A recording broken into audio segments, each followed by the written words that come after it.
Hello, everybody, and welcome to episode 12 of Tech Bites. I am so thrilled to be here with you today, as well as to be with our amazing guest, Shawn Rodman from Story Studio. And I'm going to go through and do a few more introductions in a minute, but if this is your first time tuning in to a Tech Bites episode, I'm going to just kind of give you a little bit of an introduction into what these things are, and then and kind of what's going on today.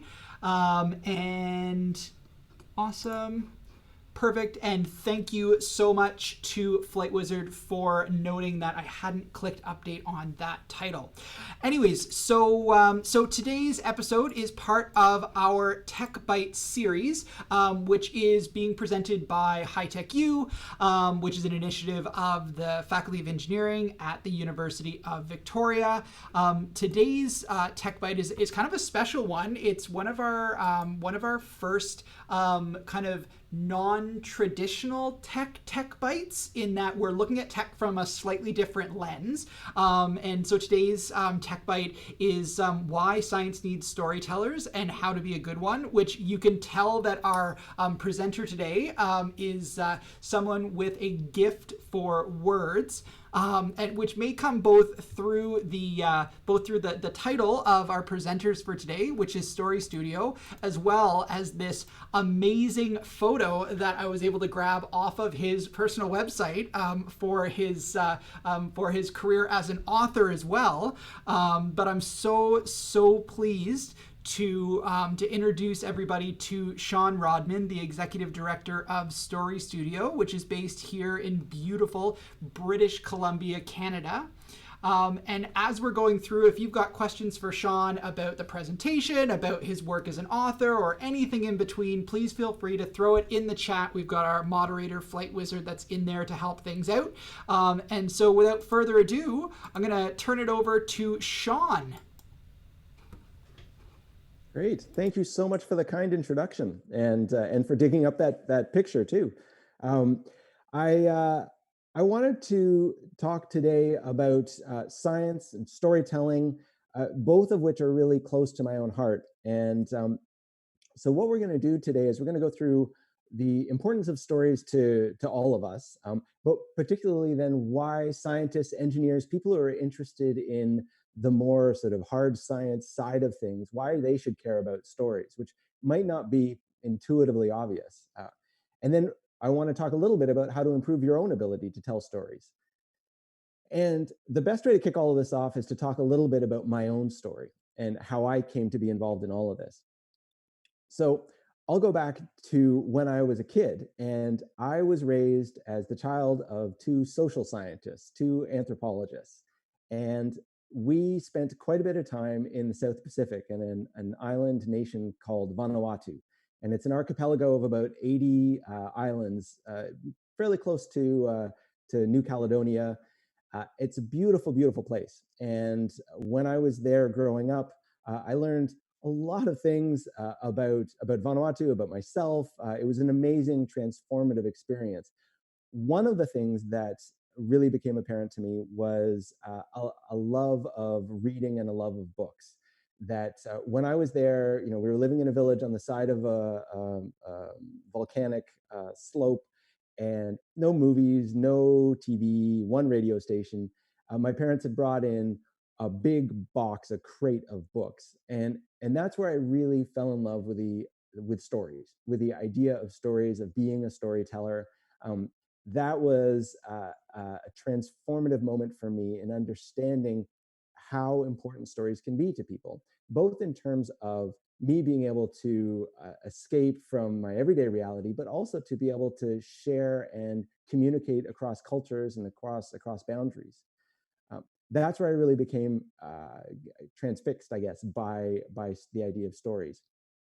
Now, later on, when I went to university, I actually decided I wanted to be not a social scientist, but a scientist. I went and got my Bachelor of Science from Trent University in environmental science. But having gone through all 4 years, I think my best class, the class that I enjoyed the most, was in my final year of studies. And it was a class that focused on communicating science.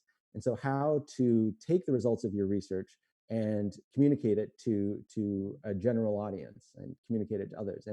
And that I thought was a really interesting combination of interests for me. Now, as I went along through my life, my desire to tell stories grew, and eventually I started publishing my own or publishing stories. I've had 7 novels published so far. All of my books are focused on a very particular subset of readers. They're focused on reluctant readers. Basically, I write books for teenagers who don't really want to read. So these are meant to be books that there's lots of action and adventure, lots of adrenaline. Hopefully it's the first book that actually captures them, and then once they've seen that they can finish off a novel, then they'll go off and read other stuff. It's kind of the bait on the hook.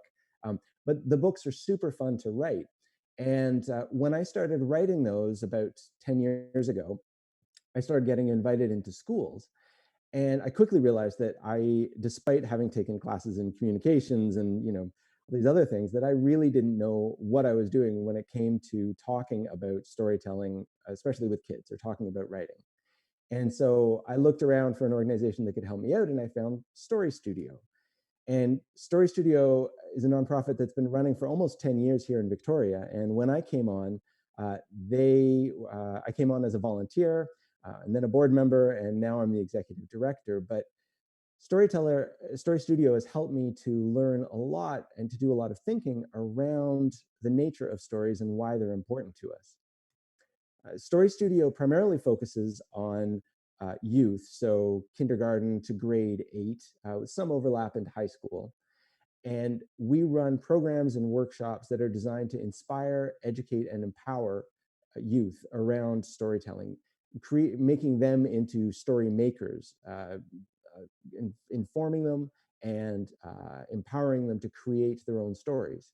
And we see a lot of benefits that accrue because of this work. And this forms the foundation of what I'm going to talk to you today about, which is the nuts and bolts of why stories are so important to us as human beings, and how we can use them in our everyday lives, and particularly in the sciences. And having come from a science background, I can speak to this, having kind of seen both sides of the fence. So who are you? So who is this? Who am I talking to? Who is the audience for this? I'm focusing this on people who are interested in science-related fields down the line. So maybe straight out research scientist, an engineer, computer programmers, anyone who is involved in the sciences, I think, can benefit from an understanding of story. I also suspect that if you're watching this, you're curious about how stories and science can combine. And you're interested in developing your communication skills. You want to be able to tell better stories, or at least how to use them in your work. So before we go any further, let's just back up and talk a little bit about what is a story. So a story is a way, at its simplest sort of level, is a way of making meaning and sharing experiences. So stories help us to create meaning in the world around us, and they help us to share that meaning that we've created with others. And really, broadly speaking, when you look at all the different types of stories, you can see that there's 4 kind of components to a good story, or not to any story, to any kind of narrative. And I've labeled them here as the 4 C's. So there's character. So a story needs to have a central character that the listener or the reader can identify with. So for example, a young farmer living on a sandy planet who dreams of trying to escape into the skies because he's really bored of farming dust. Causality is another aspect of narrative. Often, especially when we're working with little kids, they don't get this. And so they'll tell a story that's composed of simply a sequence of random events that occur. But a story, as we kind of process it, has some sort of causality. So this happens, and then this happens over there. So for example, a princess gives some secret plans to a robot and then ejects the robot out the side of the spaceship. It falls onto the desert planet and happens to run into the farm boy. So there's some causality. This happens, then that happens, then this happens, then that happens. Stories often also contain conflict, that they're, again, this is something that we run into with little kids when they're learning how to write stories, but A story without conflict of some kind, whether it's inner and emotional conflict, or whether it's fighting against the environment, trying to survive in a hostile environment, whatever kind of conflict it is, there's conflict that drives the story forward, and that's an essential element of a story. So, for example, an evil overlord who wants to oppress everybody and stop the farm boy from saving the universe. And then finally, complications. So, and this is kind of part and parcel with the conflict piece, but it's not enough to simply, the farm boy saves the universe, the end. There need to be complications along the way. For us to recognize it as a story, there needs to be stuff that occurs, the this, then that, then this, then that, then this, then that. So, for example, the farm boy runs into a giant planet-sized Death Star that's going to obliterate chunks of the galaxy. So then he has to overcome that. So the complications help to make a story a story. So this is kind of the DNA of any story as we recognize it: character, causality, conflict, and some complications. Now, I also want to flag here that there is a bit of a bias, a cultural bias with this. Not all cultures tell stories in exactly this way. Causality in particular can be interpreted in lots of different ways by lots of different cultures, or the notion of having conflict in a story as a way of driving it forward, that can vary too. So there is a cultural bias, but within a kind of Western context, within the kind of dominant media that we're dealing with on a day-to-day basis, these four C's form the kind of bedrock for stories as we understand them. And stories, and this is something that took me a long time to appreciate, but stories are really baked into our brains. So we've been telling stories for literally tens of thousands of years. This rock painting's from 44,000 years ago, and those rock paintings represent the earliest forms of recorded storytelling that we have. And more than that, kids are born being able to recognize and tell stories. And I will tell you, as someone who has written for kids, that they can be super harsh critics. They know what creates a good story. Even the youngest child who has a rudimentary understanding of language can tell you whether this is a good story or this is a very boring story. And they will not hesitate to do so. So stories are built into the mechanics of our brains, and the way that we observe the world is interpreted through our storytelling brains. And that's kind of a mind-boggling idea, especially if you tend to come at the world from a kind of rationalist scientific perspective, right? Where facts are the most important thing, where data is key. And facts and data are key, but we're kind of like fish swimming in water, where the water are stories. We're so immersed in stories as a way of interpreting what we see that sometimes we don't even think about it. And so if you are working with facts and data, it's even more important for you to understand how this interpretive engine, this story engine of our brains is working. So when we talk about story engines, and that's what we're really talking about is the neuroscience behind, and the neurobiology behind storytelling. And there's been fascinating work done on this in the last 10 years or so, using MRIs and all sorts of studies looking at which parts of the brain are engaged when we talk about stories. So for example, one study looked at the parts of the brain that were activated when we received basic facts, so a list of facts. And a few key areas, mainly around comprehension and language processing, were activated when receiving straight facts. When those same facts were couched in the form of a story that required interpretation and understanding, all sorts of parts of the brain lit up. And intuitively, you understand this too, right? When you're reading a story, particularly a story with narrative behind it, you're not just reading the facts and figures. You're not just understanding and parsing the language. You're also putting yourself into the story. You are imagining the environment that's being described. You're identifying with the emotions that are being raised. Your brain is firing on all cylinders because the story engages all of those various bits of the world, or of your brain, that we use in real world life. So our brains are able to deconstruct and construct stories in a way that's native to them. And that's a really, really interesting and really powerful idea.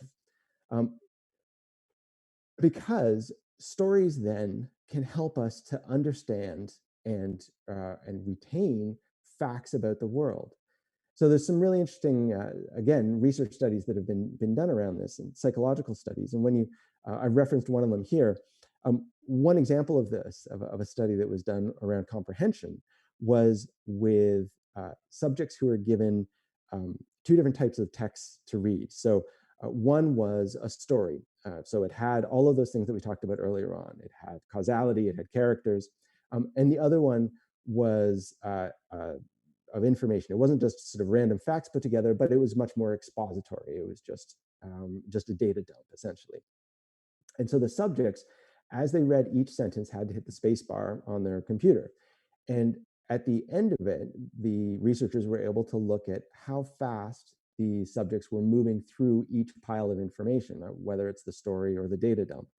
And what they found that was, even when you isolated for grammatical difficulty of the sentences, all of those kind of other factors, when you isolated for all of those, the people who were reading stories were still exponentially faster at moving through the text than the people who were just given the data dump. Now, the reasons for that are, I think, still up for speculation. There's lots of different mechanisms that you could identify. Causality, possibly the fact that we're able to almost predict what's going to happen, and so we can because we know the structure of story, so we can move through it faster. But for whatever reason, comprehension, when the wrapper of story was put around this information, became comprehension was much better. And related to that, the retention of the information also increased when stories were used. So, for example, when researchers were able to couch facts in the form of a story, the retention was 50% better by the subjects who were using the same facts, but it was wrapped again, couched in a story, than if it was a straight data dump.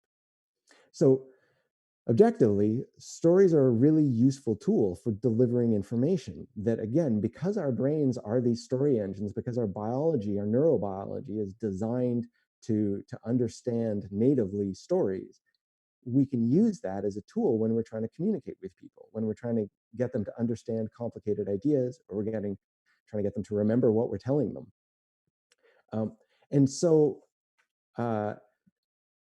in Story Studio, we talk about this idea of narrative capacity, and that what we're really trying to do, beyond all the benefits of things like getting kids to write and to read and literacy and artistic expression, really what we're doing is we're trying to build their narrative capacity. And narrative capacity, as we look at it, is your ability to deconstruct and construct stories. So how do you take apart the stories that are in the world around you and understand what makes them tick, understand the effect that they're having on you, and how do you use those same kind of tools to construct stories, so to create your own stories out of your own experience. And again, this is something that we come back to with kids. Kids often say, "I don't think I can ever be a writer. That a writer is just it's too hard. There's too many pages. There's too many words. It's too tricky. Like it's got this kind of mythology behind it of you have to have kind of a magic skill to be able, or magic ability to be able to tell good stories, to write well." But it's not. It's a skill, and it's not rocket science. It's a few basic principles, and with training and with practice, anyone's narrative capacity can improve. It doesn't matter whether you think that you are terrible at telling stories, or whether you are only good at crunching numbers. Anyone can learn the basic principles behind storytelling and use them in their own work. I also think I'd want to flag too that something that I got kind of hung up on for a long time was that division between the kind of the art and the science. So we're often, especially in high school or heading into university, we tend to be forced to pick a kind of an art stream or a science stream. And somewhere way back in the Enlightenment, stuff happened where the arts and the sciences split off. It wasn't always like this, but there's a really compelling argument for embracing both the arts and the sciences together. And so if you're a high school student who's looking at going into university, even if you're thinking about going into a science-based or engineering or technology side of things, I urge you to really consider that arts and sciences are really two sides of the same coin, and that it really is worth your while to develop your artistic ability as well as your scientific ability and skills. Um, there's a novelist and a scientist named C.P. Snow from back in the 50s, and he put it really well. He said that there somewhere along the line there were two communities of the arts and the sciences that split apart, and so now we have one group that believes that you know uh, Shakespeare isn't really that relevant to everyday life, but the second law of thermodynamics is really important. And another group that really believes that Shakespeare is the most critical thing, but that they can't explain the second law of thermodynamics to save their lives. And in fact, it's both are needed, and being able to do both is a really powerful thing for you. So again, I think regardless of what you're looking at going into, developing your narrative capacity is really worthwhile. So why is narrative capacity important? Well, communications is a big part of it. So stories help to make sense of your projects. And I'm using project in the broadest sense here. It could be the results of your research. It could be a computer game that you're trying to pitch for funding. It could be results of an engineering design that you want to communicate to stakeholders. You're going to be required to communicate with a lot of people going forward, and regardless of what profession, what role you find yourself in, whether you're talking to the general public, your boss, your colleagues, funders, regulators, banks, you have to be able to convey more than data. There's no substitute for facts and data, but you need to frame it with a story for the same reasons that we talked about before. And you need stories to be able to make sense of what you do, because that's how people make sense of the world around them. Stories also can increase your impact. When you tell a story, you engage your audience. You emotionally engage them in it. Like we saw with the neuroscience behind it, it literally engages their whole brain. You help them to remember what you're talking about down the line. For example, that could be really important if you're talking to funders and they have to pick through 25 different applications. The fact that they remember yours because it was framed well gives you a better chance at receiving funding. And stories also make meaning for your project. So they explain to people why your project, why the results of your work, why your programming, why it's important to the world. And again, that's a really key thing, because without being able to communicate to a broader audience, the impact of your project, the funding for it, all of this is going to be reduced. So stories are a really useful tool in that way. So let me give you an example. Um, so let's say that I have developed a drone system to be able to deliver medical supplies to remote communities. So these drones are terrific. They've got an excellent thrust to weight ratio. They can carry up to 4 kilos reliably and consistently, and over substantial distances. Has a really robust GPS navigation system with an onboard LiDAR navigation system to back it up, so it can handle rugged environments. All of this is for a very low initial and insubstantial ongoing financial investment. So this is a technology that could be deployed in lots of places around the world. So what I've just described is pretty cool, and is interesting and great use of technology, but it lacks any kind of meaning or connection. So let me try and do it again, only this time wrapping it more into the form of a story. So in Vanuatu, so the place where I spent time growing up, again, this is an island archipelago nation. So 80 small islands spread apart across the South Pacific. And one of these islands, is where I spent time. It is a volcano. It's if you look at it from a profile, it looks just like the kind of cartoon Pacific Island volcano smoking at the top. And the island is isolated. The villages that are on this island are connected only by, at best, dirt roads. The only way to fly any aircraft in is on a grass landing strip that is also used to graze cows on. So you can get little twin prop planes in and out of there sometimes if the weather permits. Logistical challenges to delivering supplies to Wailingi, the village that is perched on the side of this island of Mumbai, are really, really hard. And I saw that firsthand. Getting medical supplies into the village is extremely difficult, and the nearest medical center is several hours away by a very bumpy pickup truck ride, or maybe on the back of a motorbike. Vanuatu also suffers from malaria. Malaria is still a serious and ongoing health challenge for the public health challenge for the entire country. And being able to get medicine to people who are affected by, malaria strains that are resistant to the normal treatments is difficult. Vaccines, it's difficult to get vaccines around. So for a long time, the country of Vanuatu has really struggled with this. And so now a technology is being trialed which uses drones to be able to deliver at high speed medical supplies to remote communities like Wailingi on the island.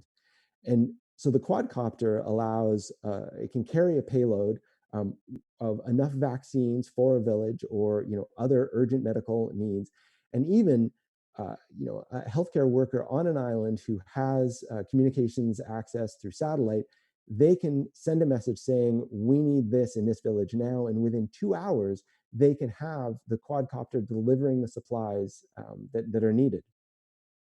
And then the great thing about this is because it is such a tough environment, the GPS system and the LiDAR system that backs it up can handle the fact that basically we're flying over a lot of jungle and in fairly nasty weather conditions. So it means that the drone delivery system can be fairly reliable. All that to say, this is a technology that can change lives, literally change lives and save lives. And for the village of Wailingi on Mumbai, it's something that I know, again, from my own personal experience, is something that can make mothers with newborn babies feel a lot more secure. It can make the elderly who are suffering from all sorts of different conditions and are not able to get to any kind of medical facility, they can be helped as well. It's an amazing, life-changing, community-transforming technology. So all of that to say, it's the same thing as what we just talked about. It's the same kind of technology. It's just been framed and given meaning. And so if we're to go back and look at the DNA that we talked about before of why this is important, it makes sense of the project, it gives meaning to the project, and it will hopefully increase your impact and allow people to remember what you were talking about down the line. And so this is the flip side of communications. Often when what you're doing isn't simply just about communicating your results or communicating to the general public, you're also trying to persuade someone of the value of your project, persuade someone the value of investing in your project or donating to your project, to your work. And so again, stories are a really useful tool for both the communications and the persuasion that are often required with your work going forward as someone in a science field. So how do you improve your narrative capacity? What is it that you can do to help tell better stories?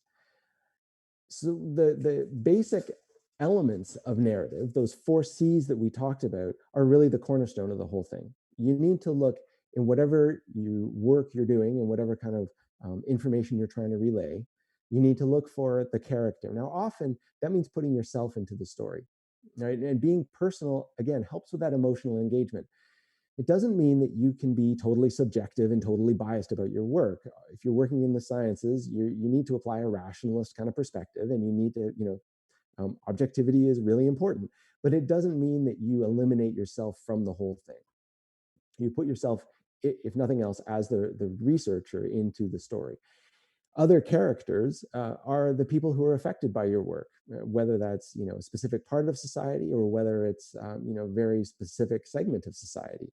Look for the people that are affected and the people that your audience can identify with.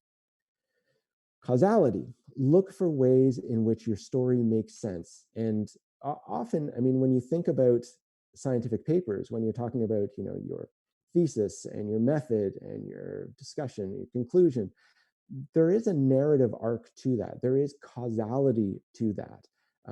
We started with this idea. We weren't sure if it was going to work. We tried out these different things, and then we found out that, in fact, it did not work. And so now, next time, we're going to go and do this. Maybe some people might label that a tragedy, but that's the way it goes. Causality is something that makes sense to people, and so when you insert it into your work will make sense to them as well. A conflict is an interesting one because, again, often with in certain situations, you're not going to be talking about people battling with lightsabers. You're not going to be talking about scientists fighting one another. You're not going to be talking about engineering struggling away. But conflict in this sense is more about where is the challenge? What is the thing that you are overcoming? Right? So we've got this problem of remote communities and they lack medical supplies. They are suffering because of this. That is a conflict. That is a problem. Again, that helps to give meaning to the whole thing. And within, again, the narrative arc of your story, we have a solution to this. We have overcome the conflict. And complications, you don't shy away necessarily from the details. Albert Einstein said something like, if you can't explain your work to a 6-year-old, then you need to go back to the drawing board and work on it. That's not always true. I think, if we're working with theoretical physics, that can be a tough one to explain to a 6-year-old. But the idea that it's okay to include some of the complications, but you need to know your audience. You need to think about your audience and who you're talking to, and what is the level of the complications in your story that they can handle. But don't shy away. Don't shy away from it. And related to these are, the basics of relaying information that you learned in grade school, right? The who, what, where, when, why, and how. Those all form they underpin any kind of good story as well. You need to localize this stuff. You need to focus your reader or your listener on what is going on and where is it all happening? Why is it happening? How is it going to happen? So all of that information is really key as well. And like I said in the beginning, it's not rocket science. This isn't incredibly difficult or incredibly complicated, but it is tricky to do well. It's one of those things that if you ever try and write haiku, right, the Japanese form of poetry, it's based on a really, really simple structure, 3 lines long. Following that format is really easy. Literally anyone can write a haiku. It is extremely hard to write a really good haiku poem. So even though this is simple, it's the implications and the way that you implement it can require a lot of practice and a lot of training and a lot of feedback. And so I would urge you, in terms of moving forward to the narrative capacity, one thing is to look for, or one way to do this is to look for opportunities to learn. And remember, narrative capacity is the ability to deconstruct and construct stories. And we learn how to construct stories by deconstructing them. So look at the ways that the stories that impact you, whether they're in the form of a scientific paper, in the form of a pitch that was made to a venture, an angel investor, or whether it's in the form of a great TV series, look and deconstruct the way in which those narratives are using character, causality, conflict, complications. Look at the way they're doing that. Because by taking that stuff apart, you'll have a much better grip on how to implement it in your own work and to become conscious of the way it's working, the way it's playing out in your own work. The other thing in terms of practice is, or in terms of doing this is practice storytelling. And that doesn't mean that you stand up and, tell everyone a story at the bar. It means that you need to be conscious of when you are telling stories, either in your scientific work, when you're writing a summary discussion of the results, or whether you're just telling what you've been doing to your colleagues or to your friends. Be conscious of how you're constructing those stories and think about what works and what doesn't work. As I said in the beginning, your brain is built to do this. Your brain is a story engine. It knows how to do this. It's simply a matter of thinking about it. It's kind of a meta level of how does this thing work, thinking about how the machinery is working and practicing it and implementing it. So what we've covered today, we've covered the importance of stories in our general lives and to humanity, and how we are built for stories. We've got story engines loaded in. We've talked about why you should care about stories and how they're relevant to your work, about how stories can be used to give data and facts a kind of a wrapper. You can wrap the payload in a way that will have a greater impact on your audience, that will increase their retention, increase their engagement. And those things are really important, whether you're trying to just communicate the important results that you've generated, or whether you're trying to persuade someone to support your scientific research project or come in and invest on your company, your software company. And we talked a little bit on the basics of how to improve your own ability to tell stories.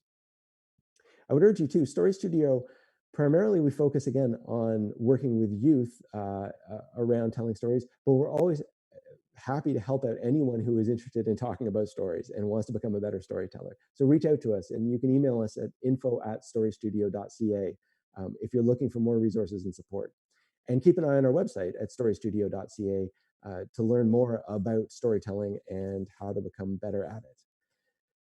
So thank you very much for listening. And I love talking about this stuff, and I'm always happy to talk about it with anyone. So again, please reach out if you're at all interested. And thanks for having me.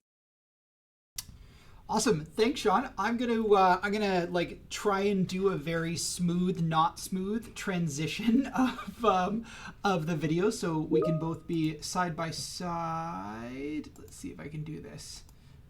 There we go. So there's you, and then I'm just gonna switch my video over. And if this all works incredibly well, we go gallery view, and then I refresh this one over here, and we're actually able to see, go over to Zoom meeting. There we go. There we go. See, I like it when things work out. Awesome. Yeah, so thank you so much for that, Sean. That was amazing. That was such a, I don't think I've ever really seen science communication delivered in such an eloquent way. So that was fantastic. Thank you. And also a fun fact, and I don't know when we initially met a little while ago when this collaboration started. Did we say I actually did my undergraduate degree at Trent University too in Ontario. So that's funny. Small world here in Victoria. Yeah.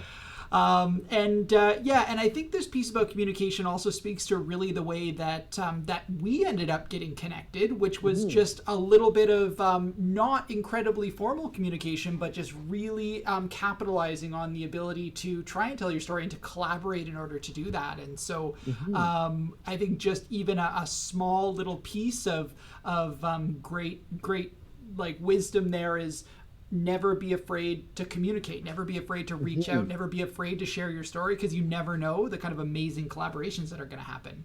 Absolutely. And that's, there's another good point in that too, in that, you know, in terms of telling stories, often we think about it as this thing that we do, right? You're going to create a story, you're going to write a story. And in fact, every time we send an email, we are in effect telling a story, right? Every time we try and reach out to someone to exactly get them to collaborate on a project, or to, share with them a little bit of the research that we're doing.